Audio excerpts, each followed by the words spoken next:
मंजी परले पास।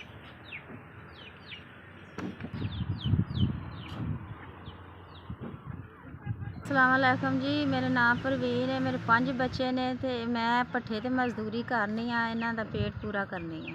चलो 10,000 रुपया मैनू मिल गया हर महीना। भला वेला पाक तुहाडे कारोबार च बरकत पाए, तुहाडे घर सलूक तफाक रखे। मेरे बच्चे मजदूर ने 2, इन्हां वास्ते तुसीं आ मैनू पैसे घल्लदे जे। मैं इन्हां दियां बड़ियां जरूरतां इहदे नाल पूरियां करनियां, बड़े इन्हां दे अखराजात पूरे करनी ऐ। इहदे नाल तुहानू दुआवां देनी ऐ, मेरे बच्चे भी तुहानू दुआवां देंदे ने।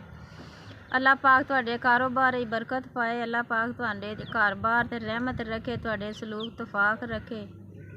बच्चियां दे मैं पैंपर लेआनी आ, इन्हां बच्चियां दा मैं इन्हां चीज़ां इन्हां पैसियां दियां इन्हां दियां चीज़ां इन्हां दी जरूरतां अखराजात पूरे करनी आ। ये पैसे मैं उन्हां दे लैदा रखनी आ, उन्हां ते इस्तेमाल करनी है, तुहानू दुआवां देनी है। तुहाडे बीवी बच्चियां नू, मां प्यो नू, भैणां भरावां च सलूक तफाक रखे। अल्लाह पाक तुहाडे ते रहमत रखे, तंदरुस्ती रखे, कारोबार च बरकत पाए। खुदा तुहानू इस तों भी चोखा चोखा दे।